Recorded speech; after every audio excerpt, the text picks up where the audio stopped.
നമസ്കാരം. ലോക്സഭാ തെരഞ്ഞെടുപ്പിന്റെ മൂന്നാം ഘട്ടത്തിൽ 93 സീറ്റുകളിലേക്ക് നടന്ന തെരഞ്ഞെടുപ്പിന്റെ രാഷ്ട്രീയ വിശകലനം അത് പല രാഷ്ട്രീയ നിരീക്ഷകരും അതിനോടൊപ്പം തന്നെ രാഷ്ട്രീയ പാർട്ടികളും നടത്തി വരികയാണ്.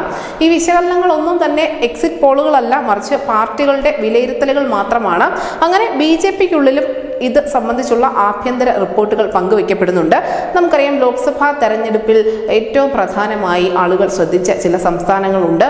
പാർട്ടികൾ വലിയ രീതിയിലുള്ള ട്വിസ്റ്റുകൾക്ക് സാക്ഷ്യം വഹിച്ച ചില സംസ്ഥാനങ്ങൾ. ഇതിൽ ഏറ്റവും പ്രധാനപ്പെട്ടത് ഉത്തർപ്രദേശ് തന്നെയാണ്. ഉത്തർപ്രദേശ് 80 ലോക്സഭാ സീറ്റുകളുള്ള സംസ്ഥാനമാണ്. എല്ലാ മുന്നണികളെ സംബന്ധിച്ചും ഏറ്റവും പ്രധാനപ്പെട്ട സംസ്ഥാനമാണ്. ഇവിടെ മൂന്നാം ഘട്ടത്തിൽ 10 സീറ്റുകളിലേക്കാണ് തെരഞ്ഞെടുപ്പ് നടന്നത്. 2019 ഈ 10 സീറ്റുകളിൽ 9 സീറ്റും NDAയുടെ സ്വന്തമായിരുന്നു. പക്ഷേ ഇത്തവണ അവിടെ 1-2 സീറ്റുകൾ നഷ്ടപ്പെടാൻ സാധ്യതയുണ്ട് എന്ന് തന്നെയാണ് BJP വിലയിരുത്തുന്നത്. ഇനി ദക്ഷിണേന്ത്യയിലേക്ക് വരികയാണെങ്കിൽ ഇവിടെ കർണാടകമാണ്. കർണാടകത്തിൽ 14 സീറ്റുകളിലാണ് മൂന്നാം ഘട്ടത്തിൽ തെരഞ്ഞെടുപ്പ് നടന്നത്. ഈ 14 സീറ്റുകളിൽ 6 ഇഞ്ചോടിഞ്ച് പോരാട്ടമാണ് നടന്നത്. ഇവിടെയും 2-3 സീറ്റുകൾ കുറയും എന്നാണ് BJP പ്രതീക്ഷിക്കുന്നത്. എങ്കിലും അവിടെ മികച്ച പ്രകടനം നടത്താൻ കഴിഞ്ഞു മറ്റ് മേഖലകളിൽ എന്നുള്ള ആത്മവിശ്വാസം കൂടി BJPക്കുണ്ട്. ഇനി മധ്യപ്രദേശിലും ഛത്തീസ്ഗഡിലും ഗുജറാത്തിലും ഗോവയിലും എല്ലാം 2019 BJP മിന്നുന്ന വിജയം സ്വന്തമാക്കിയ സംസ്ഥാനങ്ങളാണ്. സൂററ്റിലാവട്ടെ എതിരാളികളില്ലാതെ തന്നെ ഒരു സീറ്റിൽ വിജയിച്ചിട്ടുമുണ്ട്. മഹാരാഷ്ട്രയിൽ മത്സരം നടന്ന 11 സീറ്റിൽ കഴിഞ്ഞ തവണ 8 സീറ്റുകൾ BJP പോക്കറ്റിലാക്കിയിരുന്നു.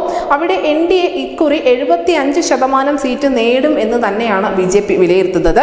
ബീഹാറിലാവട്ടെ 5 സീറ്റിലേക്കാണ് തെരഞ്ഞെടുപ്പ് നടന്നത്. ഇതിൽ ഒരു സീറ്റ് നഷ്ടമാകും എന്നാണ് നേതൃത്വം വിലയിരുത്തുന്നത്. ബംഗാളിൽ 4 സീറ്റുകളിലും BJPക്ക് മികച്ച പ്രതീക്ഷയുണ്ട് താനും. നമുക്കറിയാം, ഈ മൂന്നാം ഘട്ടത്തിന് ശേഷം പൊടുന്നനെ BJPയുടെയും അതിനോടൊപ്പം തന്നെ INDA മുന്നണിയുടെയും ഒക്കെ പ്രചരണ രീതികളിൽ കാര്യമായ വ്യത്യാസങ്ങൾ വന്നു തുടങ്ങിയിട്ടുണ്ട്. ഇതിനോടകം 283 സീറ്റുകളിലേക്കുള്ള തെരഞ്ഞെടുപ്പാണ് പൂർത്തിയായിരിക്കുന്നത്. ഇനിയും പകുതിയോളം സീറ്റുകൾ തെരഞ്ഞെടുപ്പിലേക്ക് വരാനുണ്ട്. അതിനു മുന്നോടിയായി തങ്ങൾക്ക് ഉറച്ച കോട്ടകളിൽ കൂടുതൽ വിജയം ലക്ഷ്യമാക്കി പ്രവർത്തിക്കാനും അതിനോടൊപ്പം തന്നെ സാധ്യതകളുള്ള ഇടങ്ങളിലേക്ക് കൂടുതൽ കടന്നു കയറാനും തന്നെയാണ് BJPയുടെ ശ്രമം. News desk Malayalam.